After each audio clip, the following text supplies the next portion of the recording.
Hello అండి, welcome to law excellence IAS academy. ఈరోజు మనం మే 6 నాటి ఈనాడు న్యూస్ పేపర్లోని ఇంపార్టెంట్ కరెంట్ అఫైర్స్ గురించి డిస్కస్ చేద్దామండి. బిఫోర్ దట్ మనము ప్రీవియస్ క్లాస్లో ఇచ్చిన క్వశ్చన్ గురించి చూద్దాము. క్రింది ప్రకటనలను పరిగణించండి. ఈ క్వశ్చన్ నాసామ్ ఎస్ఆర్ మిజైల్కి సంబంధించి ప్రీవియస్ క్లాస్లో ఈ naval anti-ship missile short range గురించి డిస్కస్ చేయడం జరిగింది. ఈ కంటెక్స్ట్లో ఈ క్వశ్చన్ ఇచ్చాను అండి. 2 స్టేట్మెంట్స్ని ఇవ్వడం జరిగింది. కరెక్ట్ స్టేట్మెంట్స్ని ఐడెంటిఫై చేద్దాం. స్టేట్మెంట్ 1 చూడండి. నాసామ్ ఎస్ఆర్ అనేది స్వదేశీ పరిజ్ఞానంతో అభివృద్ధి చేయబడిన ఒక నౌకా విధ్వంసక క్షిపణి. ఎస్ సార్, ఈ అబ్రివేషన్లో యాంటీ షిప్ అంటేనే ఇది నౌకా విధ్వంసక మిజైల్ అని అర్థమవుతుంది. అండ్ దీనిని డిఆర్డిఓ స్వదేశీయంగా అభివృద్ధి చేసింది. కాబట్టి స్టేట్మెంట్ 1 అనేది కరెక్ట్ అవుతుంది. సెకండ్ 1 చూడండి. ఇది జలంతర్గామి నుండి ప్రయోగించడానికి రూపొందించబడింది. ఈ స్టేట్మెంట్ రాంగ్ అండి. ఎందుకు అంటే ఇవి సబ్మెరైన్ లాంచ్వి కాదు. సబ్మెరైన్ లాంచ్ మిజైల్స్, టార్పిడోస్ వేరే ఉన్నాయి మనకి. బట్ ఈ నాసామ్ ఎస్ఆర్ మిజైల్ అనేది యుద్ధ నౌకలలో మోహరించిన హెలికాప్టర్ల మీద దీనిని మౌంట్ చేయడం జరుగుతుంది. తద్వారా హెలికాప్టర్ లాంచ్ మిజైల్స్గా దీనిని చెప్పవచ్చు. కాబట్టి సెకండ్ స్టేట్మెంట్ అనేది రాంగ్ అవుతుంది. ఒకసారి చూడండి, లాంచ్ ప్లాట్ఫామ్స్ ఏ వాటి మీద దీనిని ఉపయోగించవచ్చు అనేది యుద్ధ నౌకలలో మోహరించే sea king helicopter, MH-60R Seahawk helicopter మరియు హిందుస్థాన్ ఏరోనాటిక్స్ లిమిటెడ్ యొక్క ధ్రువ్ హెలికాప్టర్, ఇటువంటి వాటి మీద దీనిని మోహరించవచ్చు. అండ్ దీని యొక్క కీ క్యాపబిలిటీస్ మరియు కీ ఫీచర్స్ గురించి లాస్ట్ క్లాస్లో డీటెయిల్గా డిస్కస్ చేశాము. ఇండిజినస్లో దీనిని డిఆర్డిఓ అభివృద్ధి చేసింది. And advanced guidance and control కలిగి ఉంటుంది.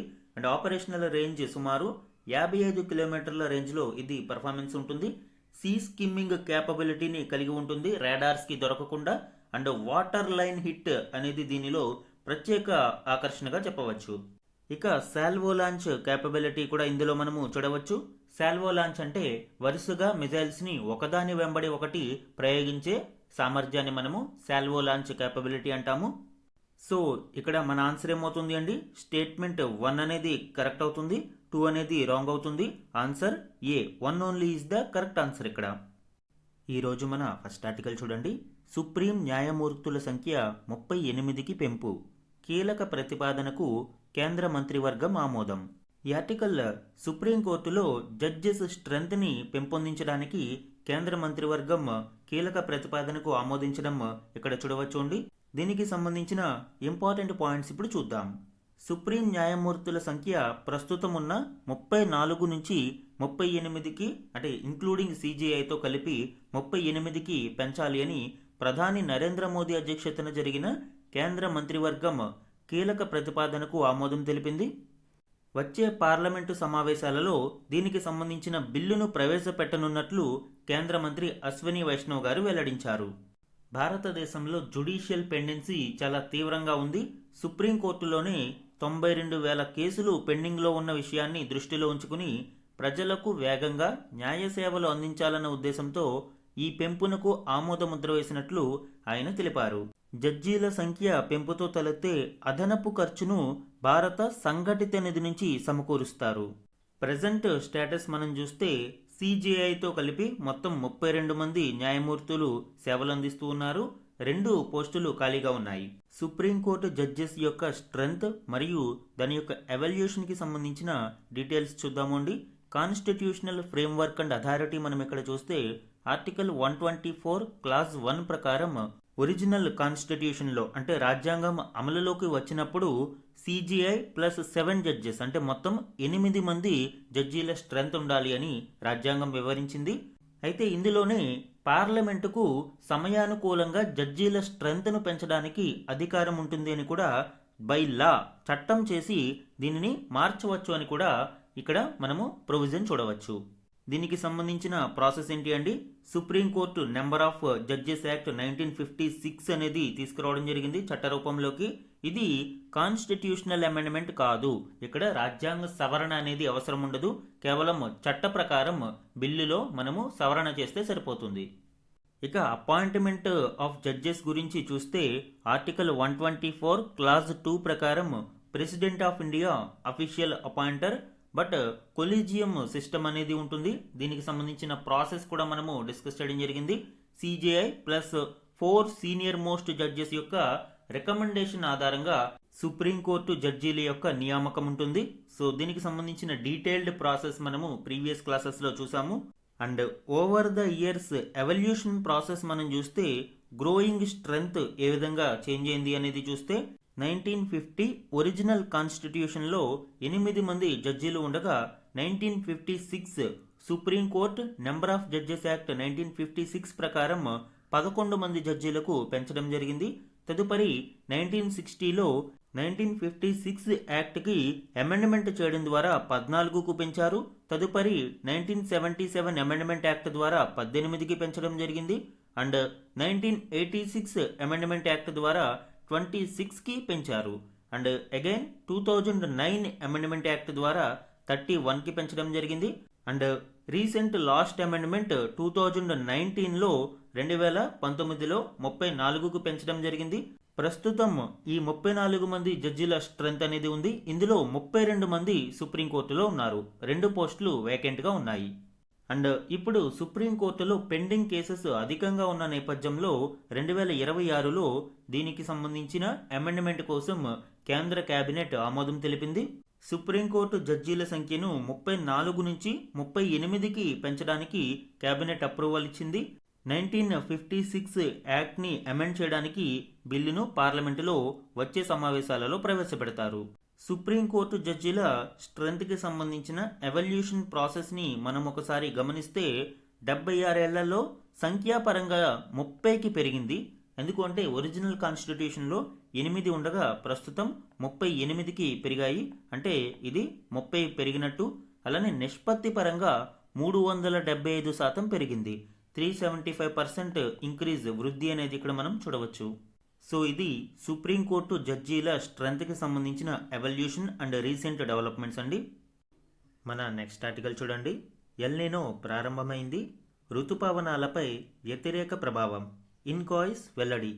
ఈ ఆర్టికల్ ప్రస్తుతం ఎల్నినో ప్రభావం ప్రారంభమైంది అని, దీని వలన భారతదేశంలోని మాన్సూన్ మీద ఎఫెక్ట్ ఉంటుంది అని ఇన్కాయిస్ సంస్థ వెల్లడిస్తుంది. ఇందులోని కీ పాయింట్స్ ఇప్పుడు చూద్దాం. ఎల్నినోకి సంబంధించిన స్టాటిక్ ఇన్ఫర్మేషన్ అంతా కూడా మనము ప్రీవియస్ మంత్లో సూపర్ ఎల్నినోకి సంబంధించిన కాన్సెప్ట్లో డీటెయిల్డ్గా డిస్కస్ చేయడం జరిగింది అండి. అసలు ఎల్నినో ఎలా ఏర్పడుతుంది అండ్ ఎల్నినో ఏర్పడినప్పుడు జరిగే ప్రభావం ఏంటి అండ్ ఎల్నినోకి సూపర్ ఎల్నినోకి డిఫరెన్స్ ఏంటి, ప్రెజర్ బెల్ట్స్ మరియు ఎస్పెషల్లీ వాకర్ సైకిల్లో ఏ విధమైన మార్పు ఉంటుంది. సో ఇవన్నీ కూడా డీటెయిల్డ్గా డిస్కస్ చేశాను అండి. ఇన్ కేస్ ఎవరైనా ఆ క్లాస్ మిస్ అయితే సూపర్ ఎల్నినోకి సంబంధించి క్లాస్ ఉంటుంది, ఒకసారి ఆ క్లాస్ చూడండి. సింపుల్గా మనము చూస్తే సెంట్రల్ పసిఫిక్ మరియు ఈస్ట్ పసిఫిక్ సముద్ర జలాలలో ఉపరితల ఉష్ణోగ్రతలలో మార్పు కలగడాన్ని మనము ఎల్నినోగా చెప్తాము. నార్మల్ ఇయర్స్లో మనము చూస్తే తూర్పు పసిఫిక్ ప్రాంతంలో కోల్డ్ వాటర్ ఉంటుంది అండి. పెరువియన్ కోస్ట్ అంటాం మనం ఇక్కడ. ఈ పెరువియన్ కోస్ట్లో మనకి కోల్డ్ వాటర్స్ ఉంటాయి. సో ఇక్కడ హై ప్రెజర్ జోన్ అనేది క్రియేట్ అవుతుంది. అట్ ది సేమ్ టైమ్ ఈ ఆస్ట్రేలియన్ కోస్ట్లో వామ్ వాటర్స్ ఉంటాయి. సో ఇక్కడ లో ప్రెజర్ జోన్ అనేది క్రియేట్ అవుతుంది.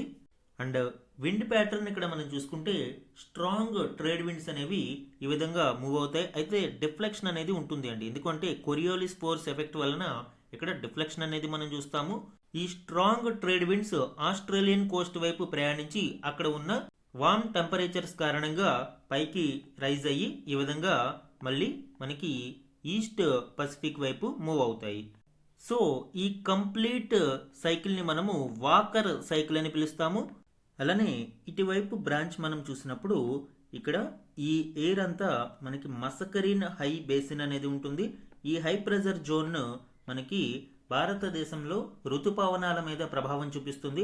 ఇక్కడ హై ప్రెజర్ ఎంత ఎక్కువగా ఉంటే అంత ఋతుపవనాలని భారతదేశంలోకి పుష్ చేయడం జరుగుతుంది.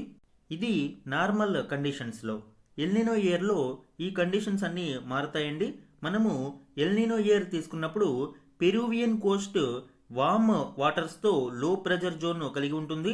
ఆస్ట్రేలియన్ కోస్ట్ కోల్డ్ వాటర్స్తో హై ప్రెజర్ని కలిగి ఉంటుంది. వీక్ ట్రేడ్ విండ్స్ని ఇక్కడ మనము చూడవచ్చు. At the same time walker circulation అనేది రివర్సల్ కండిషన్లో ఉంటుంది. ఈ నేపథ్యంలో మనకి ఇక్కడ ఆల్రెడీ హై ప్రెజర్ ఉంది అండ్ లో ప్రెజర్ నుంచి ఇటువైపు మస్కరిన్ హైకి వెళ్లాల్సిన ఈ బ్రాంచ్ కూడా ఇక్కడ వెళ్ళదు కాబట్టి మస్కరిన్ హైలో ఉండాల్సిన హై ప్రెజర్ ఇక్కడ తగ్గుతుంది. సో లో హై ప్రెజర్ జోన్ అనేది మస్కరిన్ హైలో క్రియేట్ అవుతుంది.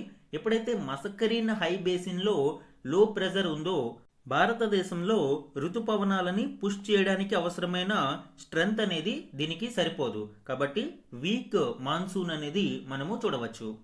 ఇది బేసిక్ ఐడియా అండి. దీనిని డీటెయిల్డ్ గా మనము ప్రీవియస్ క్లాసెస్ లో ఎక్స్ప్లెయిన్ చేయడం జరిగింది. మొత్తం ప్రెజర్ బెల్ట్స్ ఏ విధంగా ఉంటాయి అండ్ ఎఫెక్ట్ ఏ విధంగా ఉంటుంది ఇవన్నీ మనము క్లియర్ గా డిస్కస్ చేసాము. సూపర్ ఎల్నినోకి సంబంధించిన క్లాస్ ఒకసారి చూడండి. కమెంట్ సెక్షన్ లో దానికి సంబంధించిన లింక్ ని నేను ప్రొవైడ్ చేస్తాను. అండ్ ఎల్నినోకి సూపర్ ఎల్నినోకి డిఫరెన్స్ ఏంటి? సముద్ర జల ఉపరితల ఉష్ణోగ్రతలలో 0.5 డిగ్రీ సెంటీగ్రేడ్ డిఫరెన్స్ ఉంటే దానిని మనము ఎల్నినోగా భావిస్తాము. ఇక సూపర్ ఎల్నినో అంటే మినిమం 2.5 డిగ్రీ సెంటీగ్రేడ్ డిఫరెన్స్ ఉండడాన్ని మనము సూపర్ ఎల్నినోగా భావిస్తాం. ఈ సంవత్సరం సూపర్ ఎల్నినో వచ్చే అవకాశాలు ఎక్కువగా ఉన్నాయని నిపుణులు చెప్తున్నారు అండి. కమింగ్ టు ద ఆర్టికల్, ఇప్పుడు తూర్పు మరియు మధ్య పసిఫిక్ మహాసముద్ర ఉపరితల ఉష్ణోగ్రతలలో మార్పుల నేపథ్యంలో ఎల్నినో ప్రారంభమైంది అని ఇన్కాయిస్ సంస్థ ప్రకటించింది. ప్రస్తుత మే నుంచి 2027 జనవరి వరకు కూడా ఈ పరిస్థితులు కొనసాగుతాయని ఇన్కాయిస్ మంగళవారం స్పష్టం చేసింది. ఇన్కాయిస్ సంస్థ ప్రత్యేకంగా రూపొందించిన బేయేసియన్ కన్వల్యూషనల్ న్యూరల్ నెట్వర్క్ అనే డీప్ లెర్నింగ్ మోడల్ ద్వారా సముద్ర ఉపరితల ఉష్ణోగ్రతలను విశ్లేషించి అంచనాలను రూపొందించినట్లు పేర్కొంది. ఈ డీప్ లెర్నింగ్ మోడల్ వలన ఎల్నినో లేదా లానినా పరిస్థితులను 24 నెలల ముందుగానే అంచనా వేసే అవకాశం ఉంది అని పేర్కొంది. ఎల్నినో ప్రభావం వలన భారత వేసవి ఋతుపవన వర్షపాతంపై తీవ్ర ప్రభావం చూపే అవకాశం ఉంది అని పేర్కొంది. సో ఏ విధంగా దీని ప్రభావం భారత ఋతుపవనాల మీద ఉంటుంది అనేది మనం ఇక్కడ చూసాము అండి. సో ఇది ఎల్నినోకి సంబంధించిన ఇంపార్టెంట్ డీటెయిల్స్. మన నెక్స్ట్ ఆర్టికల్ చూడండి. ప్రవాసుల నగదు మనకే ఎక్కువ, 2024లో $137 బిలియన్. ఈ ఆర్టికల్ ఇటీవల యుఎన్ యొక్క ఇంటర్నేషనల్ ఆర్గనైజేషన్ ఫర్ మైగ్రేషన్ విడుదల చేసిన వరల్డ్ మైగ్రేషన్ రిపోర్ట్ ప్రకారం ఇండియాకి సంబంధించిన రెమిటెన్సెస్ గురించి వివరించడం జరిగింది. ఇందులోని కీ పాయింట్స్ ఇప్పుడు చూద్దాం. రెమిటెన్సెస్ అంటే ఏంటి అండి? భారతీయులు వేరే దేశాలలో ఉంటూ అక్కడ పని చేసుకుంటూ భారతదేశానికి స్వదేశంలోని తమ వారికి డబ్బును పంపడాన్ని మనము రెమిటెన్సెస్ అని పిలుస్తాం. ఇటువంటి రెమిటెన్సెస్ని అందుకోవడంలో భారత్ ప్రథమ స్థానంలో ఉంటుంది. 2024లో ఏకంగా $137 బిలియన్ అంటే సుమారు 13 లక్షల కోట్లకు పైగా నగదును ఈ రూపేణా భారతదేశం అందుకుంది. ఇక భారతదేశం తరువాతి స్థానాలలో మెక్సికో, ఫిలిప్పీన్స్, ఫ్రాన్స్ నిలిచాయి. ఇక ఈ రెమిటెన్సెస్ లో $100 బిలియన్ అధిగమించిన ఏకైక దేశం కూడా భారతదేశమే. 2010 నుంచి చూసుకుంటే కూడా భారతదేశం ఎప్పుడు రెమిటెన్సెస్ విషయంలో తొలి స్థానంలోనే ఉంది. 2010లో $53.48 బిలియన్ ను అందుకోగా 2015కు వచ్చేటప్పటికి $68.91 బిలియన్, 2020 నాటికి $83.15 బిలియన్ అండ్ 2024లో ఇప్పుడు హైయెస్ట్ $137.67 బిలియన్ చొప్పున రెమిటెన్సెస్ అనేది అందుకుంది. ఇక అవుట్ గోయింగ్ ఏ దేశాలు ఎక్కువగా ఉన్నాయి అంటే రెమిటెన్సెస్ అందిస్తున్న దేశాలు అనేది చూస్తే దశాబ్దాలుగా అమెరికా నుంచే ఎక్కువగా రెమిటెన్సెస్ ఇతర దేశాలకు వెళ్తూ ఉన్నాయి. 2024లో కూడా $100 బిలియన్ పైగా అమెరికా నుంచి ఇతర దేశాలకు రెమిటెన్సెస్ వెళ్ళాయి. రెండవ స్థానంలో Saudi $46 billion, Switzerland $40 billion, Germany $24 billion ఉన్నాయి. ఈ దేశాల నుంచి ఇంత మొత్తంలో రెమిటెన్సెస్ అనేవి తరలి వెళ్తున్నాయి. ఇక ఆసియా నుంచే అత్యధికంగా విద్యార్థులు ఇతర దేశాలకు వెళ్తూ ఉన్నారు. 2022లో చైనా నుంచే 10 లక్షల మంది అంతర్జాతీయ విద్యార్థులు ఉన్నారు. ఈ విషయంలో భారతదేశం రెండవ స్థానంలో ఉంది. భారతదేశం నుంచి 6.2 లక్షల మంది విద్యార్థులు అంతర్జాతీయ విద్యా సంస్థలలో ఉన్నారు. దీనికి సంబంధించిన మరిన్ని డీటెయిల్స్ చూడండి. గ్లోబల్ స్టాండింగ్స్ మనం చూస్తే $137 బిలియన్ తో భారత్ అగ్రస్థానంలో ఉంది.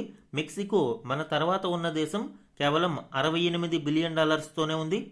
అంటే నియర్లీ హాఫ్ మనలో సగం మాత్రమే నెక్స్ట్ ప్లేసు అందుకుంటూ ఉంది. India's inflows are more than double the next highest country. Yes, Mexico కేవలం $68 బిలియన్ సెకండ్ ప్లేస్లో ఉంది. ఇక గ్రోత్ ట్రెండ్స్ మనం చూస్తే 2010లో కేవలం $53.5 బిలియన్ ఉన్న రెమిటెన్సెస్ 2024కు వచ్చేటప్పటికి $137 బిలియన్ చేరుకున్నాయి. మేజర్ సోర్స్ కారిడార్స్ మనం చూస్తే యునైటెడ్ స్టేట్స్ 27.7%, మొత్తం గ్లోబల్ రెమిటెన్సెస్లో 27.7%తో లార్జెస్ట్ సోర్స్గా ఉంది. అలానే high income economies like US, UK, Singapore వంటివి, Gulf countries like Saudi Arabia, UAE ఇందులో ఎక్కువ షేర్ని కలిగి ఉన్నాయి. ఈ రెమిటెన్సెస్ వలన కలిగే ప్రయోజనాలు ఏంటి అండి?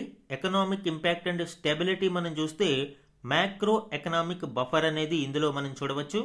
ఈ రెమిటెన్సెస్ వలన ఫారెక్స్ రిజర్వ్స్ పెరగడమే కాకుండా మనకున్న ట్రేడ్ డెఫిసిట్ని కొంతలో కొంత ఇది కవర్ చేస్తూ ఉంటుంది. మనకి బ్యాలెన్స్ ఆఫ్ పేమెంట్స్ చూస్తే మీకు అర్థమవుతుంది. బ్యాలెన్స్ ఆఫ్ పేమెంట్స్లో కరెంట్ అకౌంట్ మరియు క్యాపిటల్ అకౌంట్ అని ఉంటాయి. కరెంట్ అకౌంట్లో మనకి అగైన్ గూడ్స్ లేదా మర్కండైజ్ ట్రేడ్ అని పిలుస్తారు, అంటే వస్తువులకు సంబంధించిన ట్రేడ్. అండ్ రెండవది ఇన్విజిబుల్స్, అంటే వస్తువులు అంటే కంటికి కనిపిస్తాయి, ఇన్విజిబుల్స్ అంటే కంటికి కనిపించవు. ఈ కంటికి కనిపించనివి మళ్ళీ అగైన్ మనము సిట్ అంటాము. సిట్ అంటే సర్వీసెస్, అండ్ ఐ అంటే ఇన్కమ్, అంటే ఫ్యాక్టర్ ఇన్కమ్ అంటాం ఇందులో, అండ్ టీ అంటే ట్రాన్స్ఫర్స్. ఈ ట్రాన్స్ఫర్స్లో మనకి రెమిటెన్సెస్ అనేది one of the major source. So ఇక్కడ రెమిటెన్సెస్ అనేవి వస్తాయి. సింపుల్గా ఇంకొకసారి చూడండి. Balance of payments, current account, capital account ఉంటాయి. కరెంట్ అకౌంట్లో గూడ్స్ అండ్ ఇన్విజిబుల్స్ ఉంటాయి. క్యాపిటల్ అకౌంట్లో బిల్, బి అంటే బ్యాంక్ క్యాపిటల్, ఐ అంటే ఇన్వెస్ట్మెంట్, ఫారిన్ ఇన్వెస్ట్మెంట్స్, మనకి ఎఫ్పిఐ, ఎఫ్డిఐ అనేది ఉంటుంది చూసారా, సో అవి ఇందులో ఉంటాయి. అండ్ ఎల్ అంటే లోన్స్, సో వివిధ ఇతర దేశాల నుంచి లేదా ఇతర దేశాల సంస్థల నుంచి తీసుకునే లోన్స్ ఇందులోకి వస్తాయి. ఇది బిల్, ఇది సిట్, ఎస్ఐటి, రెండిటికి డిఫరెన్స్. అండ్ ఇన్విజిబుల్స్లో సర్వీసెస్ అనేవి మనకి ఉంటాయి. అలానే ఇన్కమ్లో ప్రాఫిట్ కావచ్చు, ఇంట్రెస్ట్, డివిడెండ్, ఇవి అంటే మన దేశం ఇన్వెస్ట్ చేసిన ఇన్వెస్ట్మెంట్కి వచ్చిన లాభాలు, ఇవి ఇన్కమ్లో చూడవచ్చు. ఇక ట్రాన్స్ఫర్స్లో గిఫ్ట్స్ కావచ్చు, గ్రాంట్స్ కావచ్చు, అండ్ ఎస్పెషల్లీ రెమిటెన్సెస్ కావచ్చు. బ్యాలెన్స్ ఆఫ్ ట్రేడ్ విషయంలో మనం చూస్తే బ్యాలెన్స్ ఆఫ్ ట్రేడ్ అంటే గూడ్స్ అండ్ మర్కండైజ్లో జరిగే ఎక్స్పోర్ట్స్ మరియు ఇన్పోర్ట్స్లో ఇక్కడ ఎప్పుడు మనకి ట్రేడ్ డెఫిసిట్ ఉంటుంది. సో ఈ ట్రేడ్ డెఫిసిట్ని మనకి రెమిటెన్సెస్ అత్యధికంగా వస్తాయి కాబట్టి కొంత ఈ డెఫిసిట్ని కవర్ చేస్తుంది. అంటే ఓవరాల్ బ్యాలెన్స్ ఆఫ్ పేమెంట్స్లో ట్రేడ్ డెఫిసిట్ని మనము ఈ రెమిటెన్సెస్లో కొంత భర్తీ చేయగలుగుతున్నాం. అండ్ ఇటీవలి కాలంలో ప్రికాషనరీ ఇన్ఫ్లోస్ కూడా మనము అంటే ఎక్కువగా భారతదేశానికి ఇవి పెరగడానికి గల కారణం చూడవచ్చు. వెస్ట్ ఏషియా కంట్రీస్ నుంచి ఎక్కువగా మనము ఇది చూడవచ్చు అండి. ఎందుకంటే తమ వారికి ఎక్కువ నగదును పంపిణీ చేస్తూ ఉన్నారు, వాళ్ళు సరిగా ఉండడానికి లేదా పాండమిక్ లాంటి సిచ్యువేషన్స్లో వారు ఇబ్బంది పడకుండా ఉండడానికి. అలానే వివిధ దేశాలలో యూపీఐ ఎక్స్పాన్షన్ కూడా ఈ కాస్ట్ రిడక్షన్ ఎఫర్ట్స్, అంటే మనకి ఇది వరకు రెమిటెన్సెస్ పంపించడానికి కొంత ఖర్చు ఎక్కువగా అయ్యేది. ఇప్పుడు యూపీఐ ఎక్స్పాన్షన్ కారణంగా మినిమల్ ఖర్చుతో ఎక్కువ మొత్తాలని పంపించడానికి అవకాశం ఉంటుంది కాబట్టి తద్వారా కూడా ఈ రెమిటెన్సెస్ ఎక్కువ మొత్తంలో భారతదేశానికి వస్తూ ఉన్నాయి. అలానే ఈ సర్వే కాకుండా ఆర్బీఐ యొక్క 6th సర్వే ప్రకారం మనం చూసుకుంటే భారతదేశంలో ఏ రాష్ట్రాలు అత్యధికంగా ఈ రెమిటెన్సెస్ అనేవి పొందుతున్నాయనేది చూస్తే మొదటి స్థానంలో మహారాష్ట్ర సుమారు 20.5% షేర్ని కలిగి ఉంది. రెండవ స్థానంలో కేరళ 19.7% అండ్ మూడవ స్థానంలో తమిళనాడు 10.4% షేర్తో ఉన్నాయి. ఇది వరకు కేరళ మొదటి స్థానంలో ఎక్కువగా ఉండేది అండి, ఇప్పుడు మహారాష్ట్ర మొదటి స్థానంలో ఉంది. ఈ 3 రాష్ట్రాలు exam point of view important మనకి. సో ఇవి వరల్డ్ మైగ్రేషన్ రిపోర్ట్ ప్రకారం భారతదేశంలోకి వస్తున్న ఇన్ఫ్లోస్కి సంబంధించిన డీటెయిల్స్.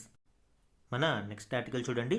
జన్యుగుట్టు విప్పుతూ చికిత్సలను మెరుగుపరుస్తూ సత్ఫలితాలిస్తున్న జీనోమ్ ఇండియా ప్రాజెక్ట్. ఈ ఆర్టికల్ జీనోమ్ ఇండియా ప్రాజెక్టు గురించి మరియు దీని వలన కలిగే ప్రయోజనాల గురించి వివరించడం జరిగింది. ఇందులోని కీ పాయింట్స్ ఇప్పుడు చూద్దాం.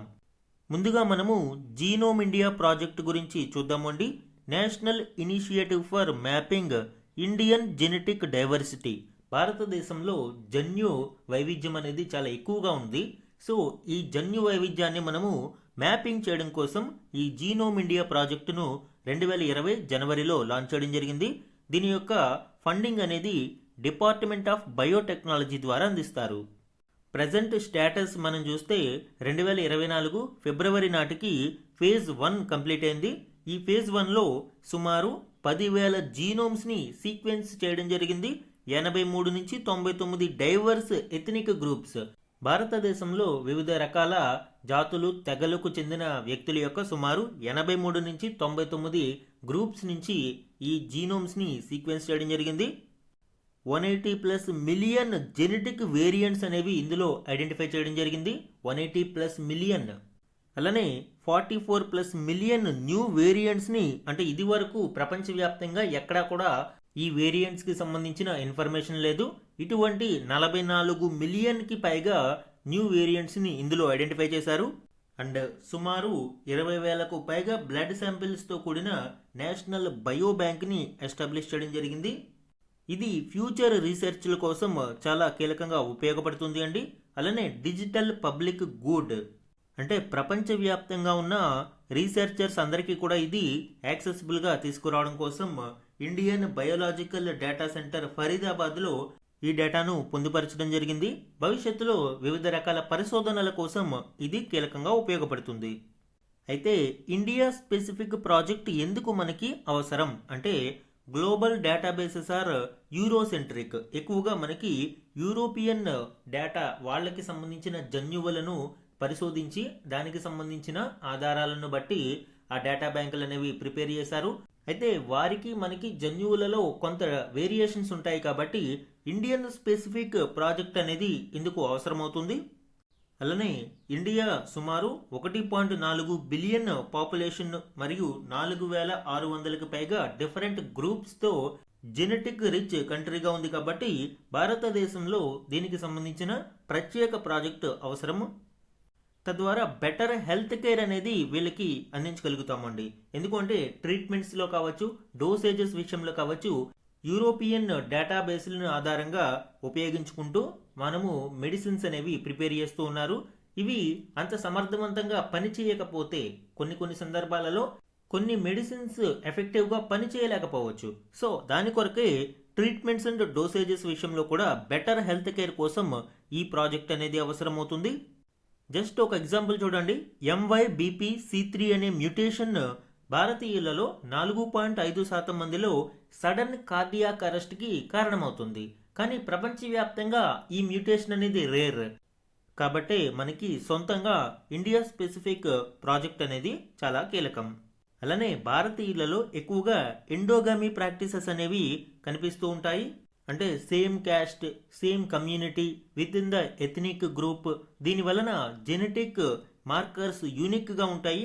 కాబట్టి ఇలాంటి సందర్భంలో కూడా మనకి ఇండియా స్పెసిఫిక్ జీనోమ్ ప్రాజెక్ట్ అనేది కీలకమండి. దీని వలన కీ బెనిఫిట్స్ ఏంటి?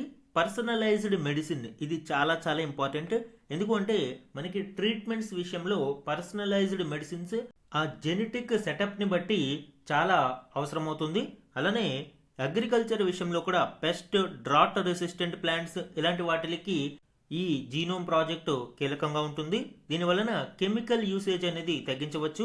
అలానే బయో ఎకనామిక్ గ్రోత్ అనేది 2030 నాటికి $300 బిలియన్ చేరుకునే అవకాశం ఉంది అని అంచనా. And ambitious scaling target 1 million genomes. ఇప్పుడు మనము 10,000 జీనోమ్స్తోనే ఈ ప్రాజెక్ట్ అనేది తీసుకురావడం జరిగింది. ఫ్యూచర్లో దీనిని 1 మిలియన్ అంటే 10 లక్షల జీనోమ్స్కు ఎక్స్పాండ్ చేయడానికి ప్రయత్నాలు జరుగుతున్నాయి. ఈ ప్రాజెక్టులో lead institution CBR, centre for brain research, IISc Bengaluru based సంస్థ, collaboration with 20+ leading national institutions. So సింపుల్గా ఈ ఆర్టికల్ దీని గురించే వివరిస్తుంది అండి. ఒక జీవిలోని DNA మొత్తాన్ని కలిపి విశ్వ జన్యురాశి జీనోమ్గా పిలుస్తాము. మనుషులందరిలోనూ 99.9% జీనోమ్ ఒకేలా ఉంటుంది. మిగతా ఆ 0.1% జన్యురాశి అనేక వైరుధ్యాలకు కారణమవుతుంది. ఇది ఆరోగ్యం, వ్యాధులు, ఔషధాల పనితీరుపై వేరియంట్లు చాలా కీలకంగా ప్రభావం చూపుతాయి. సో ఈ 0.1% వేరియంట్లను మనము స్పష్టంగా గుర్తిస్తే ఆయా వ్యక్తులకు వారి జన్యు ప్రొఫైల్ ఆధారంగా మెరుగైన చికిత్సను అందించవచ్చు, మెడిసిన్స్ అని అందించవచ్చు, పర్సనలైజ్డ్ మెడిసిన్ అని ఇందాక చెప్పుకున్నాము. ఈ జీనోమ్ ప్రాజెక్టు ఇందుకు చాలా ఉపయోగపడుతుంది. ఇందాక చెప్పుకున్నాము ఎక్కువగా ఈ జీనోమ్ ప్రాజెక్ట్స్ యూరోసెంట్రిక్, అరౌండ్ 86.3% జీన్స్ అన్ని కూడా ఐరోపా సంతతికి చెందిన వారే. కాబట్టి India specific, south Asian specific genome project లాగా దీనిని మనము తీసుకువచ్చాము. ఈ ప్రాజెక్టులో ఇప్పటి వరకు ఒకరితో ఒకరికి సంబంధం లేని ఆరోగ్యవంతులైన 20,000 మందికి పైగా భారతీయుల నుంచి రక్త నమూనాలు సేకరించారు. ఇందులో 87 రకాల జన సమూహాలకు, అంటే గిరిజనులు, గిరిజనేతరులు, గ్రామీణులు, పట్టణ ప్రజలు, ఇలా వివిధ వర్గాలకు చెందిన వారు ఉన్నారు. సో ఇది జీనోమ్ ఇండియా ప్రాజెక్టుకు సంబంధించిన కీలక డీటెయిల్స్ అండి. ఎగ్జామ్ పాయింట్ ఆఫ్ వ్యూలో వెరీ ఇంపార్టెంట్ టాపిక్. మన నెక్స్ట్ ఆర్టికల్ చూడండి. 2 భారతీయ జర్నలిస్టులకు పులిట్జర్ పురస్కారం. ఈ ఆర్టికల్ అవార్డ్స్ ఇన్ న్యూస్లో ఇంపార్టెంట్ వన్ అండి. ఇక్కడ పత్రికా రంగంలోనే అత్యంత ప్రతిష్టాత్మకంగా భావించే పులిట్జర్ పురస్కారం 2 భారతీయులకు వరించింది. దీనికి సంబంధించిన డీటెయిల్స్ చూద్దాము. డిజిటల్ నిఘా మరియు సైబర్ మోసాలను వెలుగులోకి తెచ్చినందుకు ఆనంద్ ఆర్కే, సుపర్ణ శర్మలు ఈ అవార్డును దక్కించుకున్నారు. ఇలస్ట్రేటెడ్ రిపోర్టింగ్, కామెంటరీ విభాగం కింద దీనిని ప్రకటించారు. ప్రముఖ మీడియా సంస్థ బ్లూంబెర్గ్కు చెందిన నటాలీ ఓబికో పియర్సన్తో కలిసి ఆనంద్, సుపర్ణ శర్మలు ఈ అవార్డును అందుకోనున్నారు. ఇక్కడ 3 పాయింట్స్ ఇంపార్టెంట్ అండి. 1, పత్రికా రంగంలో అత్యంత ప్రతిష్టాత్మకంగా భావించే పులిట్జర్ పురస్కారం ఏ భారతీయులకు వరించింది? ఆన్సర్ ఆనంద్ ఆర్కే మరియు సుపర్ణ శర్మలు. అండ్ ఏ కేటగిరీ కింద వీరికి ఈ అవార్డు వరించింది అంటే ఇలస్ట్రేటెడ్ రిపోర్టింగ్ అండ్ కమెంటరీ విభాగంలో వారికి ఈ అవార్డు వరించింది. ఎందుకు ఈ అవార్డు వారికి వచ్చింది అంటే డిజిటల్ నిఘా మరియు సైబర్ మోసాలను వెలుగులోకి తెచ్చినందుకు గాను ఆనంద్ ఆర్కే మరియు సుపర్ణ శర్మలు ఈ అవార్డుకు దక్కించుకున్నారు. సో ఇది పులిట్జర్ పురస్కారానికి సంబంధించి అవార్డ్స్ ఇన్ న్యూస్ కేటగిరీలో ఇది మనకి ఇంపార్టెంట్ అండి. ఈరోజు ఈనాడు న్యూస్ పేపర్లోని 1 లైనర్ కరెంట్ అఫైర్స్ చూడండి. గత ఆర్థిక సంవత్సరంలో అంటే 2025-26లో నికర ప్రత్యక్ష పన్నుల వసూళ్లు 5.12% వృద్ధితో 23.40 లక్షల కోట్లుగా నమోదయ్యాయి. అయితే రివైజ్డ్ ఎస్టిమేట్స్ 24.21 లక్షల కోట్ల కంటే ఇప్పుడు తక్కువగానే నమోదయ్యాయి. కానీ లాస్ట్ ఫైనాన్షియల్ ఇయర్ 2024-25 కంటే అప్పుడు కేవలం 22.26 లక్షల కోట్లుగా ఉంటే ప్రస్తుతం 25-26లో ఇది 23.40 లక్షల కోట్లకు పెరిగింది. లాస్ట్ క్లాస్లో దీని గురించి చాలా డీటెయిల్డ్గా డిస్కస్ చేయడం జరిగింది అండి. నెక్స్ట్ వన్ చూడండి. 5 అసెంబ్లీల తీర్పు ఆల్రెడీ లాస్ట్ క్లాస్లోనే డీటెయిల్గా దీని గురించి చూసాము. ఏ రాష్ట్రాలలో ఏ పార్టీ అతిపెద్ద పార్టీగా అవతరించింది, ఏ పార్టీ విజయం సాధించింది అని. నెక్స్ట్ వన్, ఫెమా కింద చేపట్టిన మార్పులను ఆర్థిక మంత్రిత్వ శాఖ నోటిఫై చేయడంతో ఆటోమేటిక్ రూట్ కింద మన దేశంలో పెట్టుబడి పెట్టడానికి 10% వరకు చైనా వాటా ఉన్న విదేశీ కంపెనీలను అనుమతించే నిర్ణయం అమలులోకి వచ్చింది. దీని గురించి కూడా మనము డీటెయిల్డ్గా డిస్కస్ చేయడం జరిగింది అండి. 2020 ప్రెస్ నోట్ 3 ప్రకారం చైనీస్ కంపెనీలే కాకుండా చైనా కంపెనీల యొక్క 10% వరకు వాటా కలిగి ఉన్న కంపెనీలకు కూడా భారతదేశంలో పెట్టుబడులు పెట్టడానికి అవకాశం ఉండేది కాదు. అయితే ఇప్పుడు ఎంఎన్సీస్లో చైనీస్ కంపెనీ యొక్క వాటా 10% వరకు ఉన్న కంపెనీలు భారతదేశంలో పెట్టుబడులు పెట్టవచ్చు అని సవరణలు చేయడం జరిగింది. అయితే బార్డరింగ్ కంట్రీస్ చైనా లాంటి దేశాలు మాత్రం భారతదేశంలో ఆ కంపెనీలు నేరుగా పెట్టుబడులు పెట్టలేవు. సో ఆ పాయింట్ క్లియర్. చైనా కంపెనీలు నేరుగా పెట్టుబడి పెట్టలేవు. చైనా కంపెనీల యొక్క వాటా 10% వరకు ఉన్న కంపెనీలు అంటే వేరే దేశాల కంపెనీలలో చైనీస్ కంపెనీల యొక్క వాటా 10% ఉంటే మాత్రం పెట్టుబడులు పెట్టడానికి అవకాశం ఉంది. 10% దాటితే కూడా పెట్టడానికి అవకాశం లేదు. నెక్స్ట్ వన్, నూతన ఆర్బీఐ డిప్యూటీ గవర్నర్గా రోహిత్ జైన్ నియమితులయ్యారు. ఆల్రెడీ నిన్న చూసాము. టి రవిశంకర్ స్థానంలో ఆయన 3 ఏళ్ల పాటు ఈ పదవిలో కొనసాగుతారు. నెక్స్ట్ వన్, విద్యార్థులలో గణితం పట్ల ఉన్న భయాన్ని పోగొట్టి మొబైల్ స్క్రీన్ సమయాన్ని విజ్ఞానదాయకంగా మార్చే లక్ష్యంతో రూపొందించిన gamified maths learning app math zero అందుబాటులోకి వచ్చింది.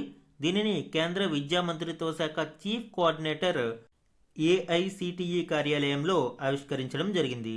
సో సింపుల్గా మ్యాథ్ జీరో అనేది ఒక గేమిఫైడ్ మ్యాథ్ లెర్నింగ్ యాప్. అంటే ఆటల ద్వారా మ్యాథ్స్ను ఈజీగా మనము నేర్చుకోవడానికి ఈ మ్యాథ్ జీరో అవకాశం కల్పిస్తుంది. సో ఇవి ఈనాడు న్యూస్ పేపర్లోని వన్ లైనర్ కరెంట్ అఫైర్స్ అండి. ఈరోజు న్యూస్ పేపర్లోని మాదిరి ప్రశ్నలు చూడండి. ఏ చిత్రంలో నటనకు గాను నటి రష్మిక మందన తెలంగాణ గద్దర్ అవార్డులలో ఉత్తమ నటి పురస్కారాన్ని గెలుచుకుంది? Answer the girl friend. Next one, అంతర్జాతీయ మలేరియా సదస్సు 2026ను మార్చి 7 నుంచి 9 వరకు ఏ నగరంలో నిర్వహించారు? Answer New Delhi. Indian Council of Medical Research ICMR ఆధ్వర్యంలో ICMR National Institute of Malaria Research ఈ సదస్సును discovery, development and delivery driving malaria elimination and beyond అనే థీమ్తో నిర్వహించింది. ఇక్కడ థీమ్ ఇంపార్టెంట్, ఏ నగరంలో నిర్వహించారు అనేది ఇంపార్టెంట్. నెక్స్ట్ వన్, పని ప్రదేశంలో మహిళల భద్రతను బలోపేతం చేయడానికి సంస్థ అంతటా మహిళా ఉద్యోగులకు సాధికారత కల్పించడానికి భారతీయ రైల్వే ఇటీవల ప్రారంభించిన యాప్ ఏది? వెరీ ఇంపార్టెంట్ వన్ అండి. SHINE, sexual harassment incident notification for empowerment. Indian రైల్వేస్లో మహిళా ఉద్యోగులకు సెక్సువల్ హెరాస్మెంట్ని ఎదుర్కోవడానికి ఈ యాప్ ఉపయోగపడుతుంది. లైంగిక వేధింపుల సంఘటనలను హెచ్ఆర్ఎంఎస్ ద్వారా నేరుగా నివేదించడానికి ఈ యాప్ అనేది ఉపయోగపడుతుంది. అంతర్జాతీయ మహిళా దినోత్సవం సందర్భంగా ఈ యాప్ను 2026 మార్చి 8న ప్రారంభించారు. ఇది చాలా ఇంపార్టెంట్ అండి. ఎగ్జామ్లో ఇలాంటివి డైరెక్ట్గా అడిగే అవకాశం ఉంటుంది. సో ఇవి ఈరోజు మాదిరి ప్రశ్నలు. ఈరోజు మన క్వశ్చన్ ఆఫ్ ద డే గురించి చూడండి. జీనోమ్ ఇండియా ప్రాజెక్టు యొక్క ప్రాముఖ్యతను కింది వాటిలో ఏది ఉత్తమంగా వివరిస్తుంది? ఈరోజు క్లాసులో మనము జీనోమ్ ఇండియా ప్రాజెక్టు గురించి డీటెయిల్డ్గా డిస్కస్ చేయడం జరిగింది. ఆ కంటెక్స్ట్లో ఈ క్వశ్చన్ ఇచ్చాను అండి. 4 ఆప్షన్స్ని ఇక్కడ ఇవ్వడం జరిగింది. కరెక్ట్ ఆప్షన్ని ఐడెంటిఫై చేసి ఆన్సర్ని కమెంట్ సెక్షన్లో కమెంట్ చేయండి. ఇది ఈరోజు ఈనాడు న్యూస్ పేపర్లోని ఇంపార్టెంట్ కరెంట్ అఫైర్స్ మీద daily analysis. Thank you for watching.